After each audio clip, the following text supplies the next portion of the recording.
Este es el ejemplo que resolvimos por el principio de trabajo virtual, es el mismo, ahora lo vamos a resolver por el teorema de Castiliano. El teorema de Castiliano es un método energético también que sirve para calcular armaduras y vigas.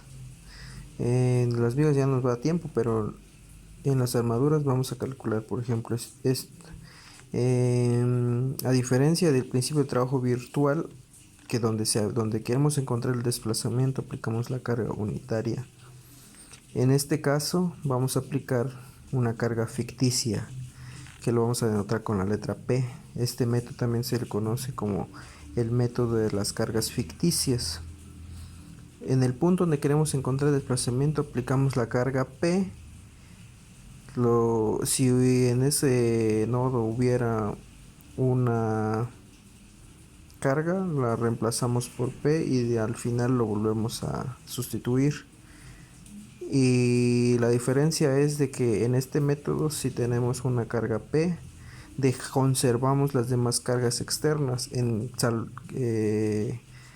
Caso contrario, en el método anterior, que reemplazamos 1, aplicamos carga unitaria y eliminamos todas las demás cargas en las fuerzas virtuales. Ahora no, solo vamos a hacerlo una vez, le aplicamos la carga P y conservamos las otras cargas. Entonces, en el ejemplo anterior, aquí calculamos el desplazamiento vertical del nodo C. Aquí le aplicamos una carga 1 y quitamos para calcular las fuerzas externas. Ahora no, ahora aplicamos la carga P y conservamos los 100 kilonewtons. Y hacemos el mismo procedimiento, nodo por nodo, calculamos las reacciones primero y luego las fuerzas de cada barra. Entonces aquí tenemos una RAX, RAY, RDX, P y los 100 kilonewtons. Tiene lo mismo, 2 metros, 2 metros, 2 metros. Sumatoria de momentos en A tenemos P por la distancia que son 2 metros, negativo, menos 100 kilonewtons por su distancia 4 metros, más RDX por su brazo de palanca 2 metros. Desarrollando tenemos que nuestra RDX es igual a 2P sobre 2, nos da P más 400 entre 2, 200. RDX nos da que vale P más 200. Atención, como nos da positivo, quiere decir que sí está a tensión.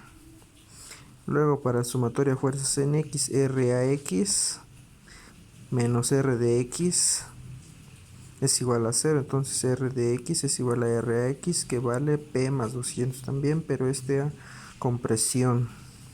Para la sumatoria de fuerzas en Y tendríamos nuestra R a Y menos nuestra carga ficticia P menos los 100 kilonewtons que hay en el nodo B, nos da que R a Y vale P más 100 kilonewtons a compresión. Ya está terminado nuestro primer nodo, ahora nos vamos con el nodo B, que es el más sencillo, ¿no? Nodo D, perdón. Tenemos que nuestra R de X ya lo calculamos y tenemos nuestra F de C. Hacemos simplemente sumatoria de fuerzas en X y nos da que F de C es igual a R de X, que ya lo tenemos. F de C por lo tanto vale P más 200.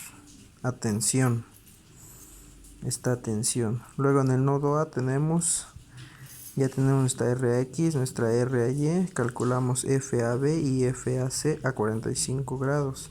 Ambos las puse a compresión y hacemos sumatoria de fuerzas en Y primero, ¿no? Tendríamos RY, que vale 100 más P, menos FAC seno de 45 igual a 0. Menos FAC seno de 45 es igual a menos 100 más P, menos P. Entonces eso es negativo. Esto es negativo, pasa a negativo multiplicando, queda esto positivo, negativo, negativo, queda positivo. FAC vale 141.42 más 1.4142P. Ambos dieron positivo, está a compresión. Sustituimos FAC para encontrar FAB acá, y nos da que FAB vale 100, pero a compresión dio positivo. Positivo pasa a negativo, negativo, negativo, positivo. 100 a compresión. Y prácticamente nos faltaría del nodo B. Tendríamos FAB, lo desconocemos. FBC, lo desconocemos también. Y tenemos los 100 kilonewtons.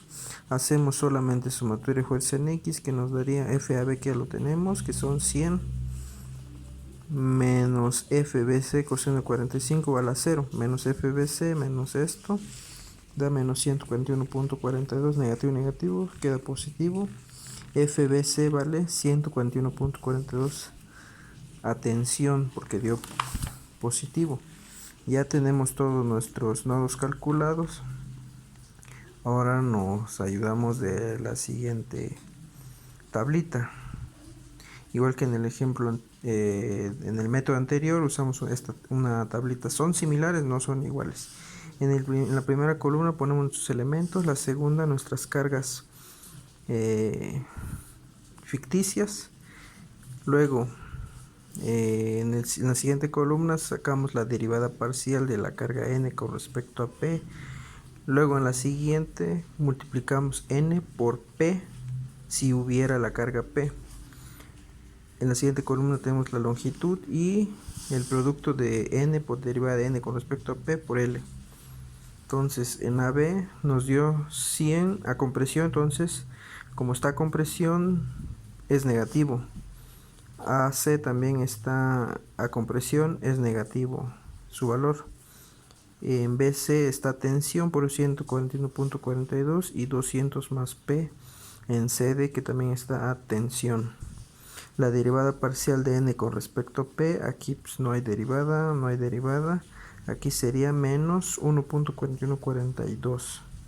La derivada de 200 con respecto a P no hay. La derivada de P con respecto a n, perdón, sería 1. Ahora multiplicamos n por la carga P que tiene en el nodo original. En que estamos calculando nosotros el nodo C. El nodo C, ahí no había ni una carga vertical, por eso P vale 0 y multiplicamos 100 por P, que aquí sería, pues no hay, si pasa 100, pasa 141.42, aquí sería 141.42 por P que vale 0, esto se elimina, entonces nos queda menos 141.42, P que vale 0, que nos queda 200, la longitud de cada elemento, de cada barra sería 2.82, 2.828 y 4. Luego multiplicamos esta columna con esta y con esta. Aquí esto nos vuelve 0, nos vuelve 0. Aquí nos da 565.7 y 400 por 1 da 400. Hacemos la suma. ¿Por qué? Porque las áreas de todos los elementos son la misma. Si no, agrupamos. Luego, la suma es, aplicamos el teorema castiliano, que el desplazamiento es igual a sumatoria de n, derivada parcial de n con respecto a P sobre su por L sobre su rigidez axial A por E. La sumatoria de esto por esto por esto nos da 965.7 sobre A por E, donde el área es de 400 por 10 a la menos 6 metros cuadrados. Y su modo de elasticidad, como es una 0,36, es de 200 por 10 a la 6 kilonewtons metros cuadrados. Se va este con este con uno de acá, nos queda en metros y nos da 0.01207 metros, que nos dio igual en el método anterior. Entonces creo que está un poco más corto de realizar, nada más que tal vez esas cargas P tal vez los confundan un poco, pero ahí el método es el mismo. ¿Dónde va a cambiar? Solo en este. Si en el nodo donde queremos encontrar el desplazamiento hay una carga, supongamos de 8 kilonewtons, quitamos los 8 y le ponemos P. Aquí venimos al final, N por P sería igual a 8 y resolvemos tal cual está lo demás.